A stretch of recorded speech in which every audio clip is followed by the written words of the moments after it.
Merci beaucoup. Alors, tout à l'heure, on parlait de cette Afrique qui a d'abord sa culture, sa façon d'être avant d'être chrétienne. Ce n'est pas le catholicisme qui a enseigné à l'Africain l'existence de Dieu ou l'existence du divin. Tout à fait. Que répondez-vous à ceux, ou alors êtes-vous de ceux qui penseraient qu'il est peut-être temps pour l'Africain de retourner sur soi, d'examiner ce qu'il a d'originel ou d'original en matière d'adoration de Dieu, de relation avec le divin? Oui, moi je pense que les Africains y pensent déjà. Beaucoup de gens sont dans cette pensée et ils envisagent un certain nombre de choses.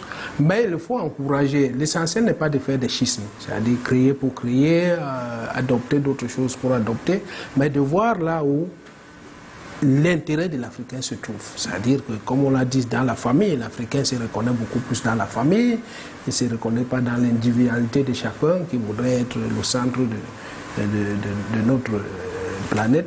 Mais c'est comment vont faire donc pour harmoniser tout cela? Qu'est-ce que les Africains vont faire pour entrer dans ce jeu d'ensemble? Parce qu'il faut protéger les valeurs sans pour autant décrédibiliser les autres valeurs, parce que nous savons que la religion chrétienne n'est pas aussi une religion qu'on peut mettre de côté n'importe comment, parce que nous sommes déjà entrés, nous sommes à l'intérieur depuis des décennies.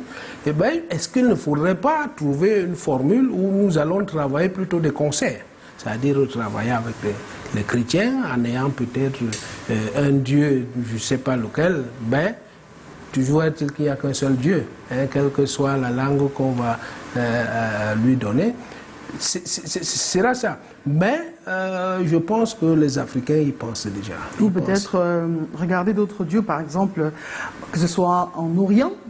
C'est ça que je ne suis pas en train de faire la promotion du christianisme. Tu sais, s'ils regardent d'autres dieux, ils n'auront pas de raison de dire que nous voulons quelque chose qui soit africain. Peut-être des religions qui ne rampent pas à contre-courant, qui ne perturbent pas l'essence même de la culture africaine. Oui, mais nous savons qu'il n'y a pas de religion qui ne heurte pas. Bon, alors il n'y a pas de religion parfaite. Bon, il n'y a pas de religion parfaite. Mais toujours est-il que nous avions nos religions, nous avions nos croyances, nous avions un certain nombre de choses. D'ailleurs, d'autres qui restent, par exemple, la communauté qu'on loue aujourd'hui, d'autres l'ont déjà dépassé, disent que c'est l'individualisme, etc.